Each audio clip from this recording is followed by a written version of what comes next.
Devon, a 4-0 win is a 4-0 win, but you're entirely happy with that performance?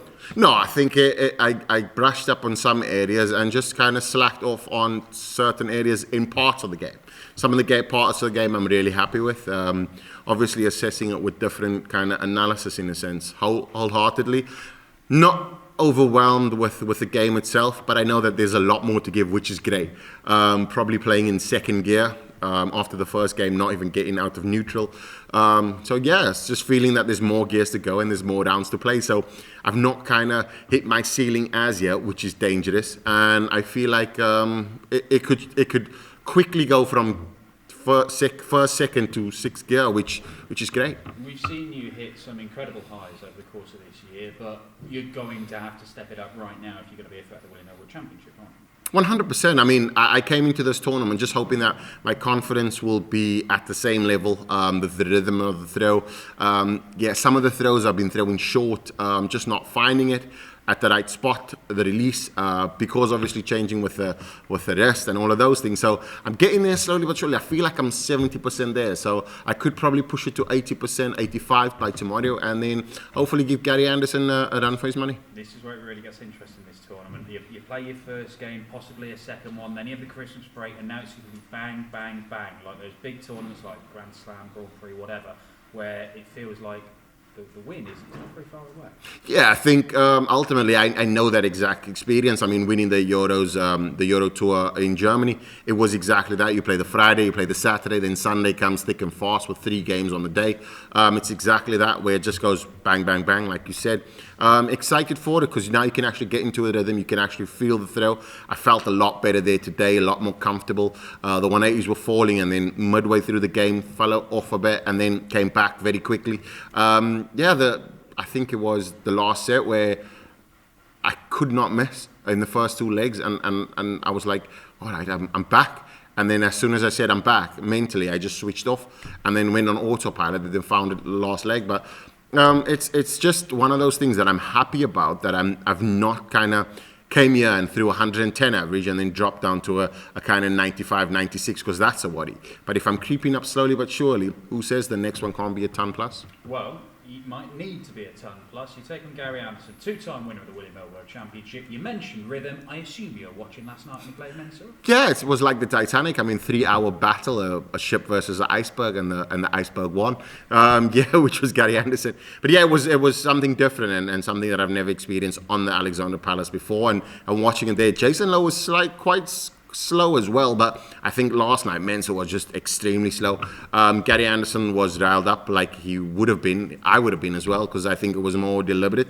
But yeah, I won't be as slow, but I'll definitely not choose the right table. Well, that's the thing. You've seen one of the all-time great players there nearly go out of the biggest tournament in the world because he couldn't handle somebody slowing things down or being on the wrong table. More than one way to win a game of darts, isn't there, Devon? Yeah, I think obviously mentally, I mean, that doesn't show a weakness, but it does show vulnerability. Ultimately, I mean, Gary Anderson likes the rat-a-tat, and he's always about, if this is the way the game's played, then I'm off. Sometimes you just have to adapt to the way in which the game is played and just do your best.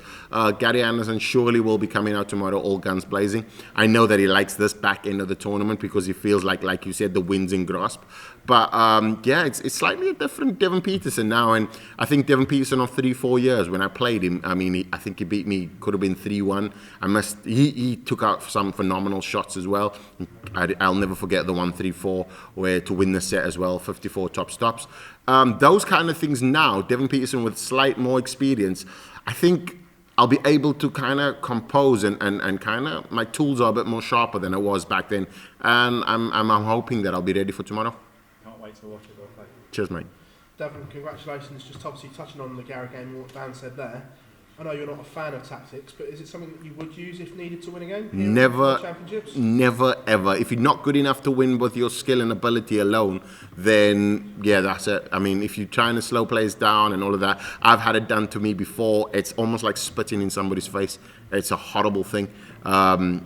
yeah, tactics don't belong in the game. If you need to win it, obviously people want to win the money, they want to win the prestige, but win it outright. I think Gary Anderson's old school. He comes there, and if you beat me on the board with score and finishing, you deserve it. He shakes your hand, he walks off, ultimately respectable. If you do tactics like that, nah, he won't respect you at all. And it's not that it's him that respects you, but the public can see it as well. So the darting community, you lose slightly, not even the popularity, but the respect, not just because of the community, but within the peers. Like, so you'll see your colleagues look at you differently. And it's something that tomorrow's going to be absolutely just guns blazing. First v first, who's got the biggest punch, that's it. As a fan, obviously you were watching last night. Do you think Mensah did it deliberately last night then, you as a fan watching? Yeah, I think, deliberately, not to put Gary off, but deliberately as in what he's been working on. I know what Mensah's been working on behind the scenes with mental coaching and stuff like that. And sometimes, he does like a thing with his chalk and turn it 3 times and then walks to the oche, shakes his hand off 3 times. So these are procedures that you work on in the game to get to rhythm.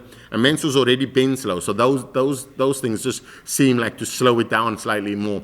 I don't think that he done it deliberately to put Gary off. It was more just him turning up and just kind of playing his pace, because Gary's rat-a-tat. So if he's commanding the pace, he steers the ship basically. And yeah, I don't think he's quite comfortable with it as yet, because he hasn't put it in play as much as he wanted to. But I think that that's going to be Mensah's place for going forward.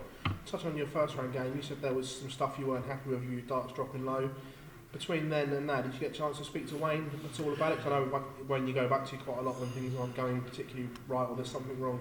Yeah, it's stuff that I know now. We've worked on so many times, so it's not like I just need to revisit different things that we've already spoken about, and it's something that it's rhythm and it's point of release and it's pullback. So it's things that you can work on. But I'm kind of slowly but surely getting back to the rhythm that I had when I won the Euros back in, I can't remember, it's probably October, and feeling that kind of vibe. Like today was slightly different because I had an extra 3 days. Now I'll probably have like 24 hours before I need to add a bit more to what I did yesterday. But I know exactly what I done today that I didn't do the second round match. So yeah, I'm definitely going to approach it in a different way and definitely more equipped. Touching about your percentages there, that you said 75, 80%. Are you worried that if you go to 100%, it won't work?